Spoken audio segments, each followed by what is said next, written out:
A Bíblia em um ano. Uma experiência de encontro com Jesus Cristo, a Palavra de Deus.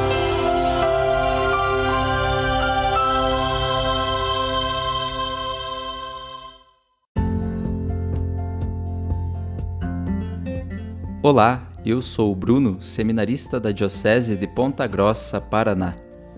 Você está ouvindo o podcast A Bíblia em um ano. Usando um plano de leitura cronológico, vamos ler a Bíblia inteira em 365 dias, descobrindo como a história da salvação se desdobra e se atualiza em nossas próprias vidas e na vida da Igreja. Estamos usando a Bíblia Católica com a tradução oficial da Conferência Nacional dos Bispos do Brasil. Você pode baixar o plano de leitura completo por meio de um link que você encontra na página do Instagram, abiblia.emuano, ou do facebook.com/seminariopg. Inscreva-se nesse podcast por meio da plataforma que preferir para receber as notificações diárias dos novos episódios.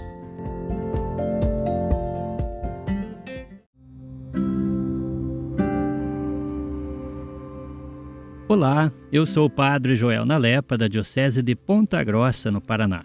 Antes de iniciarmos a leitura e a escuta dos textos bíblicos propostos para hoje, vamos pedir que o Espírito Santo ilumine nossa mente e nosso coração para que a Palavra de Deus frutifique em nossas vidas. Em nome do Pai, do Filho e do Espírito Santo. Amém. Vindo Espírito Santo, enchei os corações dos vossos fiéis e acendei neles o fogo do vosso amor. Enviai o vosso Espírito, e tudo será criado, e renovareis a face da terra. Oremos. Ó Deus, que instruístes os corações dos vossos fiéis com a luz do Espírito Santo, fazei que apreciemos retamente todas as coisas, segundo o mesmo Espírito, e gozemos sempre de sua consolação. Por Cristo nosso Senhor. Amém.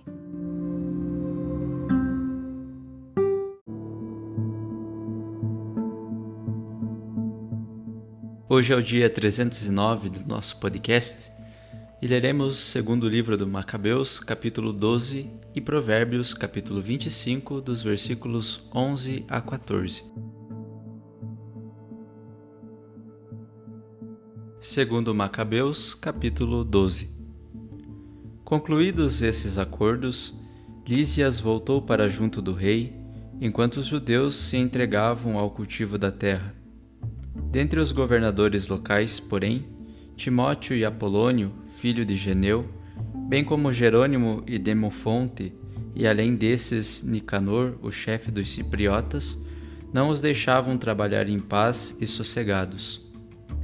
Além disso, os habitantes de Jope chegaram a este cúmulo de impiedade. Convidaram os judeus que moravam na cidade a subir com suas mulheres e filhos a umas barcas preparadas por eles. Isso como se não houvesse qualquer má intenção escondida. Como se tratava de resolução pública da cidade, os judeus aceitaram como gente que deseja viver em paz e sem suspeitar de nada. Chegados, porém, ao alto do mar, o pessoal de Jope os afundou, e eram não menos de 200 pessoas. Quando soube da crueldade praticada contra os compatriotas, Judas mandou que seus homens se preparassem e invocou a Deus, o justo juiz. Marchou contra os assassinos de seus irmãos, incendiou de noite o porto, queimou as barcas e passou a fio da espada todos os que nelas tinham procurado refúgio. Como a cidade tinha fechado as portas, ele partiu, mas com a intenção de vir outra vez e então extirpar totalmente a população de Jope. Entretanto, Judas tomou conhecimento de que os habitantes de Jâmnia queriam proceder da mesma forma contra os judeus que moravam contra eles. Caiu então de surpresa sobre os de Jâmnia à noite e incendiou o porto com os navios, a tal ponto que o clarão do incêndio foi visto até em Jerusalém, a distância de 240 estádios. Enquanto faziam a expedição contra Timóteo, depois de uma marcha de 9 estádios, pelo menos 5.000 árabes com 500 cavaleiros irromperam contra eles. O combate foi violento, mas os homens de Judas levaram a melhor, com a ajuda de Deus. E então, vencidos, os nômades pediram que Judas lhe estendesse a mão e prometeram dar-lhe pastagens e ajudá-lo em outras coisas. Judas, percebendo que eles na verdade poderiam ser muito úteis, prometeu dar-lhes a paz. Assim, depois de darem as mãos, eles retiraram-se para suas tendas. Judas atacou também uma cidade defendida com trincheiras, cercada por muralhas e habitada por gentios de todas as etnias, cujo nome era Caspim. Os de dentro, confiando na solidez dos muros e nos alimentos que tinham de reserva, portavam-se de modo cada vez mais insolente para com os homens de Judas, provocando-os com maldições e blasfêmias e soltando palavrões. Os companheiros de Judas, então, invocando o grande soberano do mundo, que sem arietes nem máquinas de guerra fez cair Jericó nos tempos de Josué, irromperam como feras contra a muralha. Tomada a cidade por vontade de Deus, fizeram aí matanças indescritíveis. Um lago vizinho, com 2 estádios de largura, parecia transbordar, repleto de sangue. Tendo-se distanciado 750 estádios dali, chegaram a Cáraca para se encontrarem com os judeus tubianos. Quanto a Timóteo, não o surpreenderam nessa região. Ele partira de lá sem ter conseguido nada, embora deixando em certo lugar uma guarnição muito bem equipada. Mas Dositeu e Sosípatro, que eram oficiais do exército do Macabeu, dirigiram-se para lá e aniquilaram os homens deixados por Timóteo na fortaleza, em número de mais de 10.000.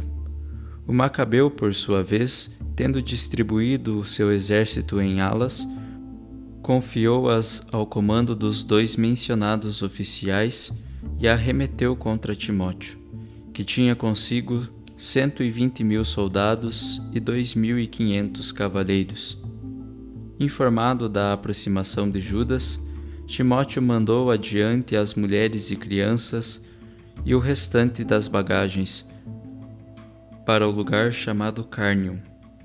Era uma fortaleza impossível de conquistar e de acesso muito difícil por causa dos desfiladeiros no local. Logo que apareceu a primeira ala do exército de Judas, apoderou-se dos inimigos o medo. Eles ficaram aterrorizados por causa da presença daquele que tudo vê. Fugiram então desabaladamente, um querendo passar à frente do outro, a ponto de serem feridos pelos próprios companheiros e atravessados ao fio de suas espadas. Judas, entretanto, perseguiu-os com veemência, transpassando esses ímpios e acabando com cerca de 30.000 deles. O próprio Timóteo, caído nas mãos dos soldados de Dositeu e Sosípatro, com muita manha pôs-se a suplicar que o deixassem partir com vida, alegando que tinha em seu poder os pais de muitos deles, e de alguns os irmãos, os quais poderiam ficar sem proteção.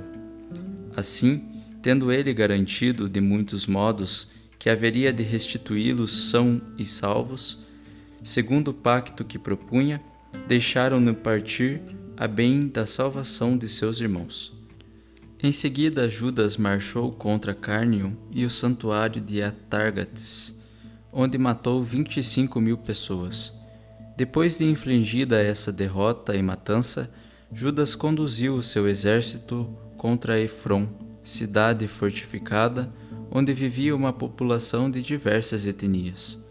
Moços robustos, postados diante da muralha, defendiam-na valorosamente, enquanto dentro havia grandes reservas de máquinas e projéteis. Mas tendo invocado o poderoso, que com o seu poder esmaga as forças dos inimigos, os judeus tomaram a cidade e dos que nela estavam abateram 25.000. Partindo de lá, marcharam até Citópolis, distante de Jerusalém 600 estádios. Nessa cidade, os judeus que aí residiam deram testemunho da benevolência que seus habitantes demonstravam para com eles e da acolhida bondosa que lhes tinham dado em momentos difíceis. Por isso Judas e os seus agradeceram a eles e os exortaram a que continuassem a mostrar-se benignos, também no futuro, para com seus irmãos de raça. Assim é que chegaram a Jerusalém, estando já próxima a festa das semanas. Depois da festa chamada Pentecostes, marcharam contra Górgias, governador da Idumeia. Este saiu para enfrentá-los com 3.000 soldados e 400 cavaleiros. Tendo começado a luta, alguns dos judeus caíram mortos. Mas certo Dositeu, cavaleiro do grupo de Bacenor, homem valente, conseguiu alcançar Górgias. Tendo-o agarrado pelo manto, obrigava-o vigorosamente a segui-lo, querendo prendê-lo vivo. Foi quando um dos cavaleiros trácios, investido contra ele, amputou-lhe o ombro, e Górgias pôde escapar para Maresa. Entretanto, os homens de Esdrim estavam fadigados de tanto lutar. Judas então invocou o Senhor para que se manifestasse como seu aliado e guia no combate. A seguir, lançando o grito de guerra e cantando hinos na língua paterna, arremessou-se de surpresa contra os homens de Górgias, obrigando-os à retirada. Tendo depois reunido seu exército, Judas atingiu a cidade de Olodã. Chegando o 7º dia, purificaram-se conforme o costume, e ali mesmo celebraram o sábado. No dia seguinte, como a tarefa era urgente, os homens de Judas foram recolher os corpos dos que tinham morrido na batalha, a fim de sepultá-los ao lado dos parentes nos túmulos de seus pais. Foi então que encontraram debaixo das roupas dos que tinham sucumbido objetos consagrados aos ídolos de Jâmnia, coisa que a lei proíbe aos judeus. Então ficou claro para todos que foi por isso que eles morreram. Mas todos louvaram a maneira de agir do Senhor, justo juiz, que torna manifestas as coisas escondidas, e puseram-se em oração, pedindo que o pecado cometido fosse completamente cancelado. Quanto ao valente Judas, exortou o povo a se conservar sem pecado, pois tinham visto com os próprios olhos o que acontecera por causa do pecado dos que haviam sido mortos. Depois, tendo organizado uma coleta individual, que chegou a perto de 2.000 dracmas de prata, enviou-as a Jerusalém, a fim de que se oferecesse um sacrifício pelo pecado. Agiu assim, pensando muito bem e nobremente sobre a ressurreição. De fato, se ele não tivesse esperança da ressurreição dos que tinham morrido na batalha, seria supérfluo e vão orar pelos mortos. Mas considerando que um ótimo dom da graça de Deus está reservado para os que adormecem piedosamente na morte, era santo e piedoso o seu modo de pensar. Eis porque mandou fazer o sacrifício expiatório pelos falecidos, a fim de que fossem absolvidos do seu pecado.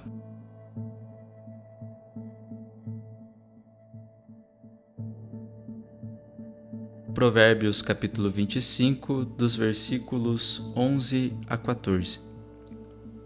Maçãs de ouro em bandejas de prata, assim é a palavra oportuna.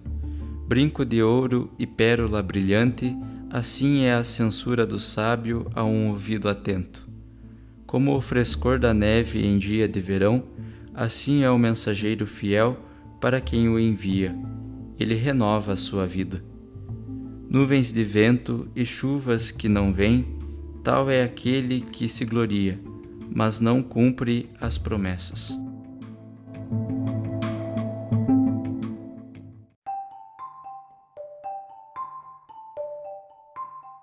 Olá, sou o Padre Jaime Roça, da Diocese de Ponta Grossa, no Paraná. Hoje acompanhamos a leitura do capítulo 12 do segundo livro dos Macabeus, bem como de 3 versículos do livro dos Provérbios. No capítulo 12, nós continuamos a ouvir relatos de batalhas e combates entre os judeus e os pagãos. Os relatos fazem referência à região percorrida por Judas. Esta região, que é fortemente marcada pela presença de gentios e também dos costumes helenistas. Judas pretende dominar as fortalezas para proteger a liberdade dos judeus dispersos nessa região. O que se destaca, porém, nesse capítulo é a atitude de Judas Macabeu diante de judeus que haviam perecido em combate. Quando foram recolher os corpos dos falecidos, a fim de sepultá-los, encontraram por debaixo das suas roupas objetos consagrados aos ídolos, coisa que a lei proíbe aos judeus. Tendo considerado a morte deles como consequência deste pecado, puseram-se em oração, pedindo que o pecado cometido fosse completamente cancelado. Depois, tendo organizado uma coleta individual, foi enviado grande quantia de dinheiro a Jerusalém, a fim de que se oferecesse um sacrifício pelo pecado cometido por eles. Judas agiu assim, pensando muito bem e nobremente sobre a ressurreição.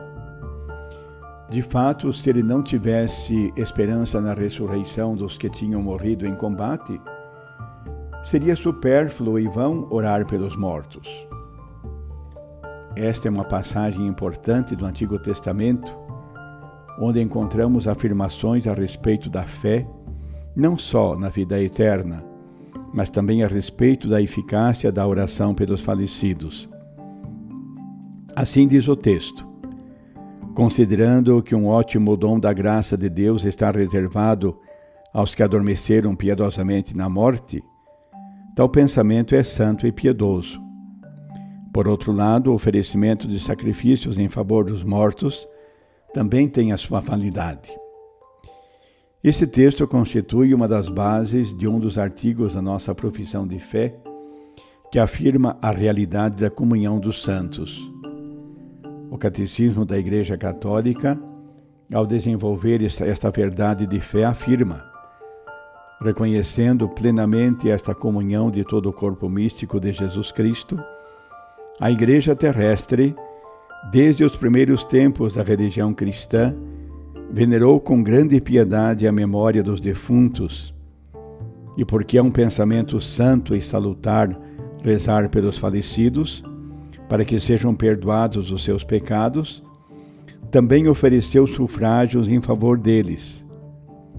Nossa oração por eles pode não somente ajudá-los, mas também tornar eficaz a sua intercessão por nós. É, pois, justo e conveniente que nós rezemos pelos falecidos para obter-lhes o perdão e, ao mesmo tempo, invocando-os como nossos intercessores diante de Deus. Por outro lado, no livro dos Provérbios encontramos também um conselho que pode nos ajudar na nossa vida de cada dia. Maçãs de ouro em bandeja de prata. Assim é a palavra oportuna. Quantas vezes temos ocasiões de nos manifestar, especialmente quando solicitados para dar um conselho. Oxalá a nossa palavra possa ser uma palavra bendita no momento certo. Que as leituras do dia de hoje nos sustentem na nossa vida. Que o mistério da comunhão dos santos nos leve a aprofundar o fato de que todos nós somos filhos de Deus e constituímos uma única família em Cristo, enquanto nos comunicamos uns com os outros em mútua caridade e no mesmo louvor à Santíssima Trindade, realizando a vocação própria da Igreja. Confiando, pois, na intercessão de Maria, a nossa Mãe Santíssima, e de todos os santos, busquemos sempre em nossa vida o essencial, que ninguém nos poderá tirar, e espelhando-nos no exemplo dos nossos irmãos, os santos, recebamos a bênção de Deus, Pai, Filho e Espírito Santo. Amém.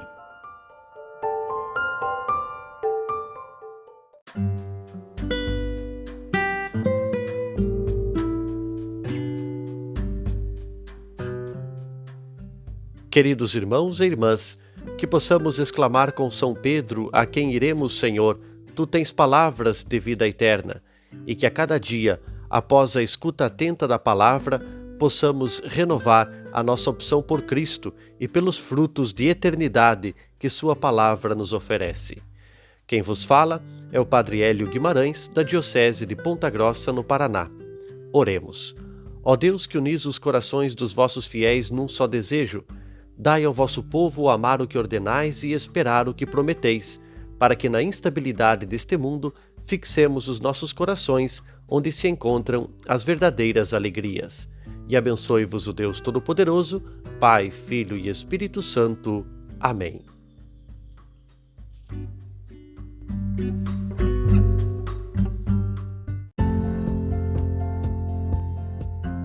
Você acaba de ouvir mais um episódio do podcast A Bíblia em um Ano.